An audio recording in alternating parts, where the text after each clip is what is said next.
Yo, what is up guys? Welcome to another Wild Rift video, and in today's video we'll be seeing Thresh in the support role.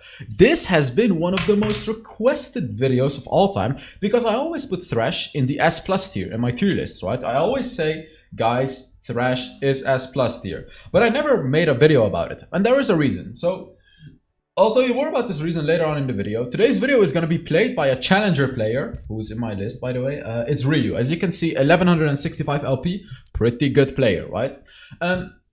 There's timestamps in the description if you just want to skip to the gameplay. I just want to say something in advance before starting this video. I apologize if I might have an attitude or if I'm not quite as energetic, because basically I woke up at like 7 AM. Right now it's 7 PM and I went with my cousin to his barber shop and I was just, you know, I was editing videos for him and stuff like that, basically for 11 hours straight. So yeah, you know, I hope you guys understand that, you know, this video might perhaps be a little lower quality than my normal videos, energetic wise, and maybe I'm not gonna give as many tips, but I'll do my best regardless. With Thresh, there's two builds that you can go for, basically two builds. The first build is what I like to call it the team player. You want to be a good team player, which is going for a Zeke's Convergence, Protector's Vow, and then etc, etc. And what I mean with etc, etc is situational. You know, these are basically going to be your first two items, and then it's completely situational. The reason that this is a good build, and the reason that I'm saying that this is a team build, is this item is going to make you a pretty tanky frontline, but especially the passive of Zeke's, right? It's going to buff your Dragon Laner. It's going to buff your Dragon Laner to attack. So if you know that your Dragon Laner is good, and if you don't want to rely on your own damage, but your Dragon Laner's damage, then boom, you go for the Zeke's Convergence, and it's going to provide a lot of utility to you and your team. Protector's Vow is going to be your second item. Yet again, you and the Dragon Laner are going to destroy the enemy with this item. So the other build, I'm just quickly going to show you the other build, is the selfish build. The way that it goes is you start with an enchantment. Very likely you go for plated steel caps, because more often than not, you're going to be against a matchup that has a lot of attack damage. By the way, quick little drafting tip with Thresh. Thresh is incredibly good against attack damage, right? Thresh is insanely good against attack damage because Thresh has a passive. Whenever you pick up the blue things, you get 1.5 armor. So plated steel caps is often going to be your way to go. And then for the enchantment, redemption is amazing. The reason is because Thresh has a lot of CC. Thresh has that amazing ultimate to cage the enemy in. While you're doing all of that, you can put down the redemption as well. You know, deal 10% of their HP damage and heal up your team. That is why redemption is pretty much what you're always going to be going for. You can go for shadows. This one is a bit more aggressive, doesn't provide the healing from redemption, of course, but if you want to catch out an enemy by slowing them, of course, shadows are also good. And when you go for the aggressive Thresh, you start with a Deadman's Blade. Boom, straight up. This one is going to give you so much damage. Like your passive, the thing about Deadman's Blade is it's basically going to double your passive. The passive of your third ability is going to give you a buff on your attack and it charges up. So when it's fully charged, and then you can also fully charge the Deadman's Blade, by the way, you can do one big boom, big hit. You know, you're going to be dealing so much damage with that one little hit because you're going to be dealing the 100 magic damage from the Deadman's Blade and the damage that you've accumulated through the third ability. It's really big. Like this one gives you big poking in the lane. And here we have a Warmog. Now, what the hell is a Warmog doing here? Let me tell you. So if you want to carry Warmog, you can go in, do some crazy stuff, you know, engage into the enemy. Just make sure you get out alive, then you heal back up and you go back in. That's the whole point of Warmog, of course. If the enemy has a composition with like a Ziggs, Orianna, Jinx, you know, champions that are gonna have a hard time finishing you off, and champions that are supposed to poke you down, then you can get the Warmog on Thresh. It's actually really good on Thresh if the enemies have those types of champions. If they have burst damage, then no. Then stick to the normal items. So yeah, it depends. You want to get a Deadman's Blade or you want to go for the team support build. You can basically choose. After that, the situational items are endless. You know, Deadman's Blade, Abyssal Mask is amazing because Thresh deals a lot of ability power. And with Thresh, you're constantly going to be in the middle of the enemies. That is why Abyssal Mask is going to have a lot of value for you. You know, Frozen Heart if you need to stop their attack speed.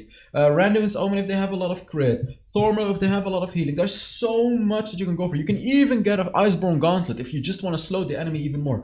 Like, literally you can go for everything. You go for Force of Nature. Istali Sejar is a trash item, but you could go for it, but it's an absolute garbage item, so do not, please. You can just, like, as I said, the possibilities are endless. So for the boots, as I said, you know, Plated Steel Caps is what you're generally going to be going for, but you can go for Ionian Boots of Lucidity, and you can go for Mercury Struts if you feel like you have to.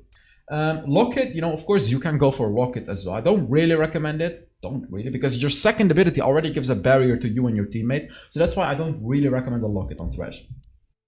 First rune on Thresh. Now I see some Thresh players go for Font of Life, and while it's actually pretty good, I don't necessarily like it. Aftershock, what Aftershock's gonna allow you to do, you can engage and become unkillable for like, how much is it? 2.5 seconds. Basically unkillable. Like, especially in the early game, 35 armor and 35 magic resist, enemies are gonna deal 0 damage to you. And it's gonna deal bonus damage, you know? So it's a really good rune for Thresh. It fits him perfectly, because you can engage into the enemy with your abilities, you know, use your ultimate and everything like that, make all of the enemies focus you while you're getting the bonus armor from the Aftershock. Generally much better than Font of Life.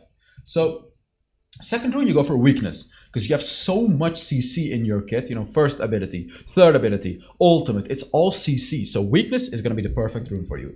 Adaptive Carapace is amazing in the early game. You can go for Hunter Titan if you need a Hunter Titan, of course, but generally Adaptive Carapace, just to destroy the enemy in the early game. Pack Hunter is amazing on Thresh as well, you know, just to get that bonus gold and the bonus movement speed. The thing is, like with Thresh, you're not really utilizing the other runes. That's why you just go for a Pack Hunter, because yeah, why the hell not, right? Like that's what you basically need to think with Thresh. For your spells, you either go for a heal, exhaust, or ignite, depending on what your Dragon Laner goes for and what you want to achieve. You know, heal is very passive, ignite is very aggressive, and exhaust is to stop their assassins, right? Those are all the things that you can do. So enough about the build, let's now get into the gameplay. And oh god, it's very loud. Let me take a look. I hope it's loud enough for you guys to hear. Yeah, it should be good. So today's gameplay is by Ryuh, as I explained. His socials are in the description. He's a challenger player. Let's take a look at the first thing that they're doing already. Okay, let's just take a look at what he's doing, because I cannot talk more, because this is already important. This is what high elo players do. This is what I do, and this is what you should do too. And this is what I've been telling you guys a long time. They are not leashing the Master Yi. Isn't that trolling? No, it's not trolling. Now, FYI guys, this is the first time that I'm watching this gameplay, so it's my first time. Let's take a look. Look at this, look at this. Look, boom, boom, boom. Boom, boom, boom, boom, and flash. You see? Do you guys see? Another flash. A kill. Why does this happen? Was this lucky? Like, why does this happen? Let me tell you guys exactly why this happens. Thresh, I don't want to say it wrong. Thresh is the strongest support level 1. And before you guys tell me that there is another one, but I'm trying to think, but Thresh is the strongest support at level 1. You need to upgrade your third ability. You're gonna get that bonus attack. You're gonna hit the enemy with it, boom. Then you're gonna pull the enemy with your third ability. If you do that, you're guaranteed gonna proc their flash. And if they do not flash, you kill them. So of course you wanna camp in this bush, this one right here, or this one right there if you're in the opposite lane. You know, you wanna camp in that bush, run to it immediately, wait for the enemy to come, and attack them. Look at this, boom. What he did right here, this is like a very simple combo with Thresh. So it can be quite challenging to hit your first ability when you're playing Thresh, because it has like a wind-up time, right? It's not like Blitzcrank, it's like, you know, and while you're doing the move right here, the enemies will see it coming, they can dodge. So when you use your third ability, you're gonna slow the enemy, you're gonna knock them back, then it's of course gonna be much easier for you to hit your hook. Much easier. As you can see, hitting a normal hook is incredibly hard, right? And another important thing to pay attention with Thresh. Oh, by the way guys, I'm still doing a 15 skin giveaway. If you wanna enter, you know, put a comment under the video. What was I saying? Oh, Jesus. What was I talking about?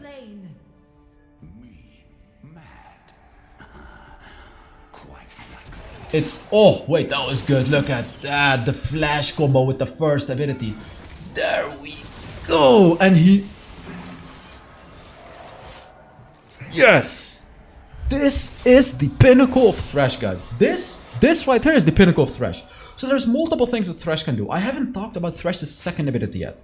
So let's first talk about the obvious about the second ability, right? Let's first talk about the obvious, which is throwing it to one of your teammates. Your teammate takes the lantern and you engage, right? Like you engage into the enemy, you throw a lantern to your teammate, they follow you, it's good, right? but there is more that you can do. What you saw right there, what he did is he tanked the turret shot, then he threw his lantern to his teammate. Oh my god, that was funny. His teammate engaged, and his teammate would have died normally, but then zoop, took the lantern and escaped with the kill. Your lantern can not only be used aggressively, it can also be used passively. If one of your teammates is trying to run away from the enemy or trying to get out of a turret, boom, you throw your lantern on them, they disengage. The beauty is they can disengage. Firstly, they can disengage. Secondly, they get a barrier from it too. When you throw your lantern on the enemy, they get a barrier. Let's take a look at what happened here, by the way. These might, like, what he did right here might seem like a detail, but let me tell you otherwise. They froze the lane. They're freezing the lane, so the enemy loses farm. As you can see, the enemy just lost a complete wave. They just made the enemy lose like 250 gold out of nothing. You see that? You see how they, like with that tiny little move, you see how they just made the enemy lose 250 gold? This is how challenger players constantly get ahead in the game. If you're currently a diamond player and sometimes you play against challenger players, or if you're currently a platinum player and sometimes you play against high emerald players, this is exactly how they get ahead. I mean, of course, besides the obvious, you know, which is killing enemies, blah, blah, blah. These are the subtle ways, and the reason that I'm doing this is because to me it's not subtle, but to you it might seem subtle, is wave management. You see how they just froze that lane? Thresh was tanking up the minions, and then they froze it under a turret, and the enemy minions stacked up. They killed the entire wave in like 20 seconds, which made the enemy lose 250 gold and a lot of experience for free. Let's take a look at the lane. Another wave is coming. This time they're not freezing it. So I assume the reason that they're not freezing it is because they're gonna push it out and either move to the Rift Herald or turret dive. Like, they have to do something. Like, as you can see, right now they're not freezing, they're pushing it out. When you push out a wave, you're basically buying yourself time. Like right now, look, boom, they push out a wave, they can do something. They can do something. They can either dive, and as you can see, they are going for the dive. They are. You see? This is what I mean. This is exactly what I mean. They either go for the dive. Nice, nice! Oh, it's funny how they're literally doing exactly what I said. Like, as I said, this is my first time watching this video. Here, you either want to go to the Rift Herald after pushing the lane, or you want to turret dive them. It's one of the two. Because otherwise you're wasting time, right? You're pushing it under a turret and you're wasting time, literally. So, this was yet again the perfect call. And as you can see, Ryuh is perfectly utilizing the second ability, not only to save his teammate, but also to put a barrier on himself. As I said, your second ability puts a barrier on you and a teammate. It's a really, really important tool to utilize, guys.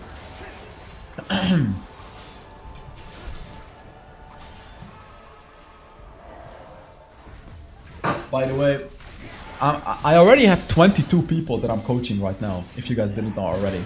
So many people.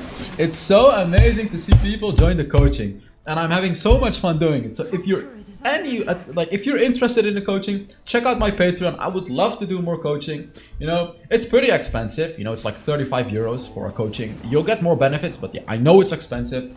But yeah, if you want it, if you want it. If you don't want it, you don't want it. You just continue watching my videos, right? No problem. Very nice dive. And by the way, we can see that Ryuh is actually choosing to go for the Proto Belt Thresh. And okay, Proto Belt is always the aggressive enchantment, right? Like when you play Alistar, you can go for a Proto Belt to engage super far. When you play Rakan, you can go for a Proto Belt, right? Like you can go for Proto Belt on these types of champions. However, when you go for a Proto Belt, you have to think about it this way.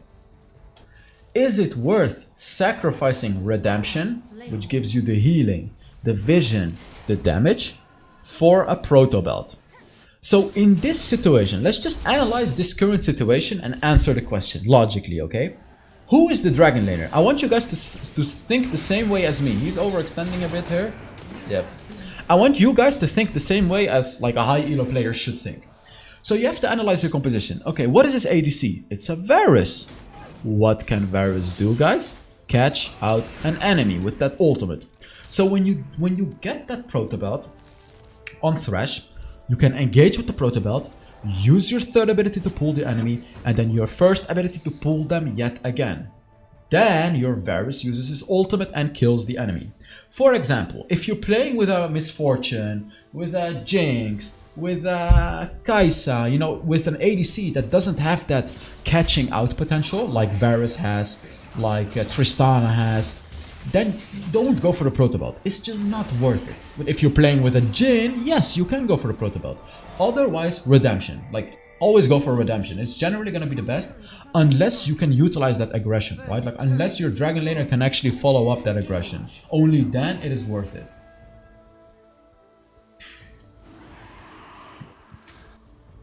Ooh, the enemy has a Rift Herald in the Baron lane. It's a bit risky. As you can see, he's taking a look. He sees that their Darius is struggling a bit. This is really risky what they're doing right here. I don't really like this. Yeah, I don't really like this. This is like unnecessarily risky. Sure, they won the fight. Oh, the enemy's gonna take it. Yep. This was just not good. Like, even though they did fine in this fight, even though they won the fight, like they actually destroyed the enemy, this was way too risky. Like, in a situation like this, you want to be very careful. First reason is Garen was destroying the Baron lane. Garen was winning against the Darius and Garen needed backup. Or sorry, Garen was winning against the Darius and Darius needed backup. Secondly, like the enemies were coming from all different sides, right? And they have an Olaf. He can just full engage, do a lot of damage, neglect all the CC. So it was very risky to go for that. And as you can see, the enemy Olaf even took the dragon, right? He even took the dragon. So very risky play right there. So he decides to go for the Force of Nature here.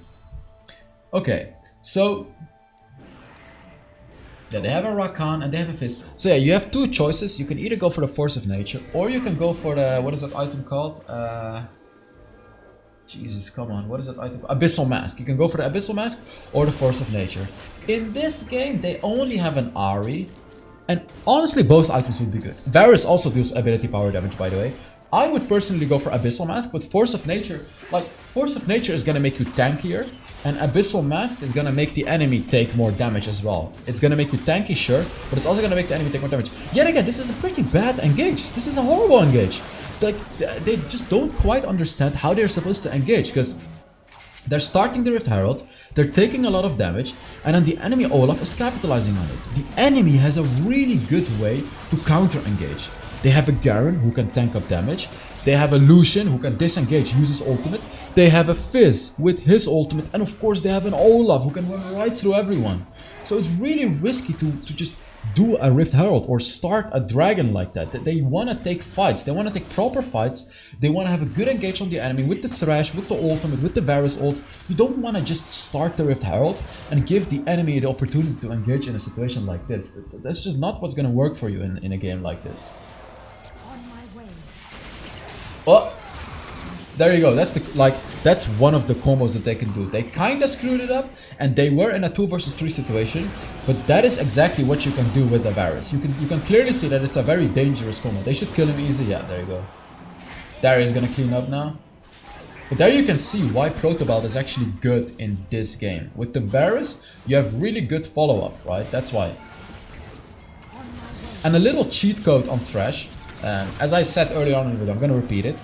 Try to not just throw random hooks unless you really feel like you're gonna hit it, but try to just use your third ability to pull enemies and then throw your hook.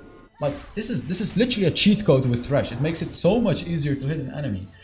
Use your third ability, pull the enemy towards you, and boom, instant hook. You're gonna be hooking enemies like 80% of the times. It's gonna be so much easier than just throwing it on there. Let's take a look at this. He throws it to the Varus, and Varus comes, and they're following up, you know? And he goes with the Proto Belt, engage. Varus has an ultimate, but yeah, Garen also has a Proto Belt, right? That's why he escaped. Ooh, that was nice. Very nice. You can see, like, it's obviously really hard to hit your hook, but if you do hit it, it's very rewarding, right? Like, it's super rewarding. They wanna dive? Oh, what a hook. You saw that over the wall, guys? Those are like some crazy combos that you can do, you know, hook, flash hook over the wall. He's tanking up a lot of damage, used his second ability on himself to get the barrier to tank up even more damage, and he did all he could in this fight. Like, this is all that he could have done for his teammates here. This was really well played. Yeah, he flash hooked over the wall. It was perhaps a bit too aggressive because 3 of them died. It's not really worth to trade kills with the enemies, because the enemies don't have bounties, but they do. Like, the Varus has a huge bounty. So they have to be a bit careful in a situation like this. Like, they really don't want the Varus to die. You have to pay attention to those things as well. Who has the big bounty? That big bounty is obviously worth a lot. You don't want that person to die. Or if an enemy has a big bounty, you obviously want to kill that person, right? By the way, guys, please give this video a like if you're enjoying it. I'm gonna slow down a little bit now because I need to go to the bathroom. I have a headache. And yeah, I need to go to the bathroom pretty badly, so... This game is gonna go to the late game, so yeah. Ooh.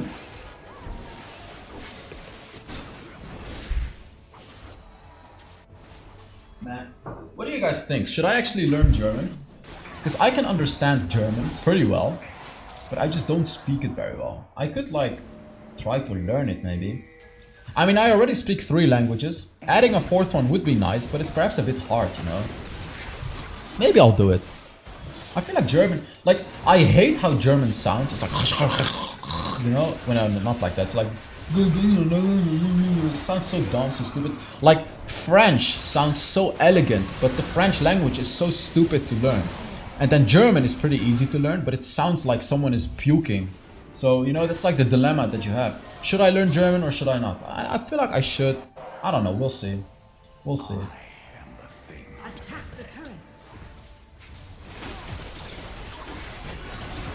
A bit too aggressive right here.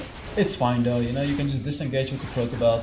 That was a bit aggressive, like, you have to be a bit careful as a Thresh to go in like that. The only tool that you really have to stop the enemy is your ultimate right there.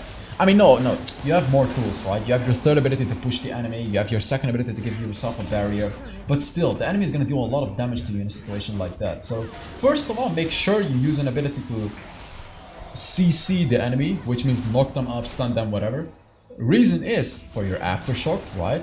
Because if you CC the enemy, you're going to be pretty much unkillable for 2.5 seconds. That's the first thing that you have to do in a situation like that. Secondly, get the hell out, right? Because if you're caught in a 1 versus 5 situation, doesn't really matter how tanky you are gonna get destroyed.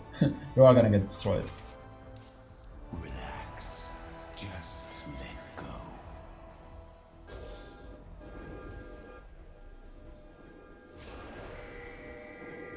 On my way.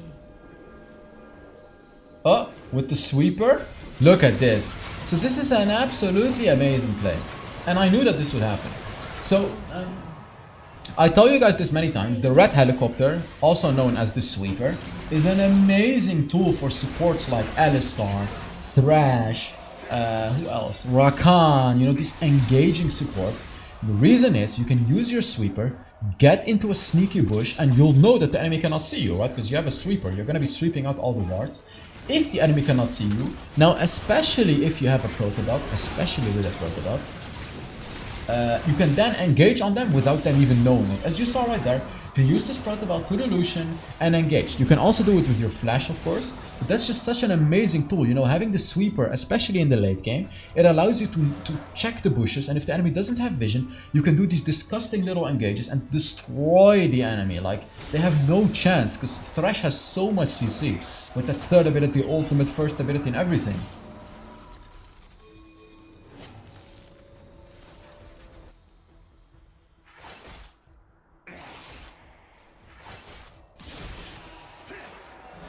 Again, guys, I'm sorry for this, like, I'm just chilling in this video, okay? I hope you guys understand. And normally my videos are, like, you know, they're good and I talk a lot, but yeah, just this video, let's just, you know, let's just chill a little bit, because I need to chill. Oh, what a nice hook. Look, he throws his 2nd ability in case the Ahri wanted to escape. And you always have to be ready for that. Boom. They have, like, they're having a bit struggles with the enemy's dragons. Like, the enemy took the Infernal Dragon and the Mountain Dragon because of their pretty bad calls in this game. He's giving Master Yi 2nd ability. Master Yi is not using it. Why did the Master Yi not use the Lantern? This is something that a lot of players just don't do. Like, when you throw them a Lantern, they just don't use it. They're like, nah, I don't care. You throw a Lantern, I don't care. I'm just gonna do Master Yi's things. Why would I take your Lantern? I don't need you. I mean, of course, he made the right call to throw the Lantern to the Master Yi. You can save your allies from havoc, right? Like, if your allies are in such a bad position, you can save them. This is horrible. Enemy has 3 dragons and they're currently taking the Elder Dragon. And Master Yi is dead. What do they need to do? Desperation. Remember Senna's video, guys? Desperate. They need to make the desperate play by going in, which they're doing, and it's working fine for them, as you can see. This is the desperation that you have to have in a situation like this. Oh, what a nice hook. Oh, what a nice hook, guys. It's actually working for them, as you can see. They absolutely had to make this desperate play. If they did not, then enemy would have taken Elder Dragon and they would have straight up lost the game. Because 4 dragons with an Elder Dragon is lost. The game is literally lost. So here you can see it actually ended up working out pretty well for them. And now they can get the Elder Dragon. They're in a 4 versus 3 situation. And they can get the Elder Dragon. They have to. Because if the enemy takes it, they lose. What is the Master Yi doing? Come on, bro. Come help them. Like, why is he taking the red buff? Just come to the stupid Elder Dragon. Come. Yeah, there you can see. You know, Thresh's second ability. Now you focus the Olaf. In a situation like this, you abandon the Elder Dragon and you just kill both of them. Exactly what they just did. They killed the Olaf, they killed the other guy, and then you clean up the Elder Dragon. Do not rush the Elder Dragon in a situation like this. And there is a simple reason for that, because Olaf might steal it. Why would you? Like, if you're in a 5 versus 2, 5 versus 3, 5 versus 4 situation even, why the hell would you 50-50 an Elder Dragon if you can also just abandon it and kill all of them? You're gonna be in such a massive advantage in the game that you can just kill all of them and then do the Elder Dragon. Now they're trying to do the Baron. This is unnecessary. This is... Oh god, he just used his smite. This is risky. They got it, but that was risky. We saw this Protobelt, he went for a teleport. I mean, that's a thing that you can do if your team really needs you. I feel like he just wants to be super fast for his team, right? Like, he immediately wants to teleport to his team. Ah, never mind. He undid his build. He doesn't want to teleport immediately. Yeah. So he bought teleport there just in case his team would need him, right? Like, just in case his team would go for a fight, you can then immediately teleport to them. If you're in a late game situation, you can actually sell your enchantment and go for the Protobelt. So he's leaving the bot lane. Why? Because they can just finish the game, right? Like, they can be super aggressive here, push the mid lane, push the top lane. Why would he defend the inhibitor if he doesn't have to? He needs to be with his team and fight. This is the right call to make in a situation like this, as you can see. There it is, easy kill. So while some of you guys may have gone to the bot lane, he went to the top lane, got 2 kills, and now they're winning the game. They finished the game and it's GG. See that? Like, in some situations you can just abandon one of your lanes and just go ahead and finish the game. Now let's take a look at how much damage he did, and then I can finally go to the bathroom. Oh, I've had that, man. Oh, finally done. Tomorrow I'm gonna be traveling back home. Gonna be normal videos again. Let's take a look. Wow, he did a lot of damage. 25,000 damage on Thresh. But yeah, let's end this video. Thank you guys so much for watching. I really hope you enjoyed this video, and I will see you all in the next Wild Rift video. Bye bye.